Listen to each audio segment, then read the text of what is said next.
안녕하세요. 타이거 행크입니다. 25일 오전 갑작스레 정의당 김종철 당대표의 성추행 사건 폭로와 당대표 사퇴 소식이 전해졌습니다. 정의당 젠더인권본부를 맡고 있는 배복주 부대표입니다. 오늘 당원 여러분과 국민 여러분께 매우 부끄럽고 참담한 소식을 알려드리게 되었습니다. 지난 1월 15일 발생한 정의당 김종철 대표의 성추행 사건입니다.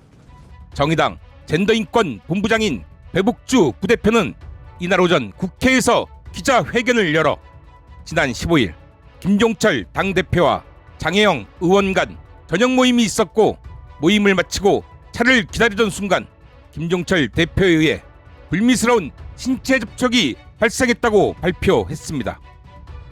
장혜영 의원이 공식적으로 문제 제기를 했고 지난 일주일간 자체 조사 과정을 거쳐 오늘 공식 발표를 하게 되었다는 것이었는데요. 그런데 왜 정의당은 오늘 하필이면 1월 25일 이 사실을 갑작스레 발표했을까요? 오늘 영상은 왜 정의당은 25일 성추행 사건을 발표했을까라는 제목으로 만들어 보려 합니다.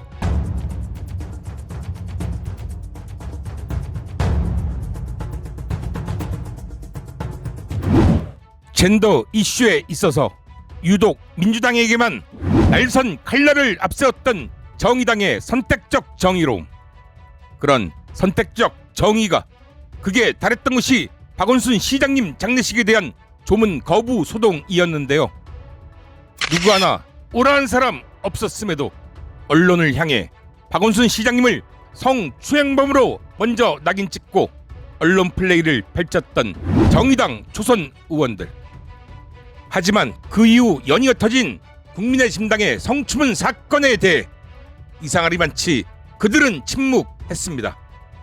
여성 의원들 몸주면 공천받는다는 천인공노할 발언을 한 국민의 심당 대구 시의원의 발언에도 성추행을 넘어 간간히 의심되고 있는 김병욱 의원 사건에서도 그리고 명확한 CCTV 화면이 등장한 주호영의 여기자 성추행 사건에서도 정의당 초선 의원들은 단 한마디 질책도 없이 언제나 조용히 침묵했습니다. 그러던 중 그 중심에 있는 장혜영 의원이 이번엔 직접 피해자가 되어 자당 당대표의 성추행을 폭로한 것인데요. 물론 가해자로 지목된 김종철 대표가 나서 시인을 하고 있는 상황이기에 그 당 내부 사건에 대해 뭐라 하고 싶은 생각은 없습니다.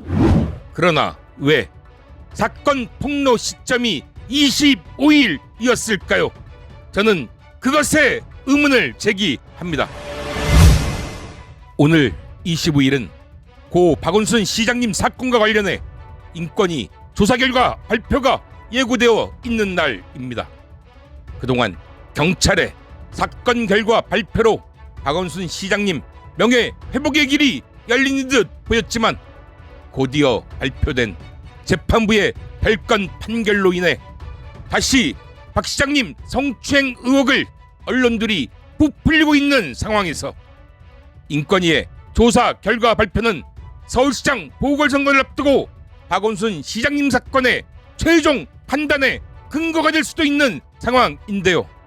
이를 앞두고 전격적으로 발표된 정의당 당대표 성추행 사건 폭로 시점이 절묘하다 생각되는 것은 저만의 착각일까요?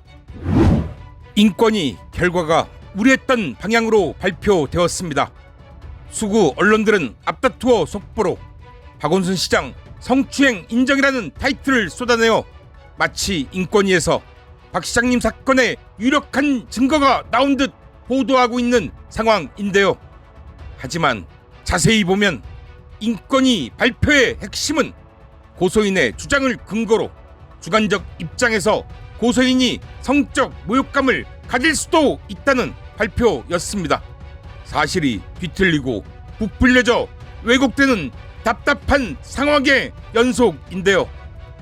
결국 이런 답답한 상황을 극복하는 유일한 방법은 깨시민들의 힘으로 서울시장 보궐선거를 승리하는 것, 그것만이 유일한 해결책이 아닐까 생각됩니다. 오늘 영상 여기까지고요. 끝까지 시청해 주셔서 감사합니다. 항상 눌러주시는 좋아요, 구독 버튼은 저에게 큰 힘이 됩니다. 감사합니다.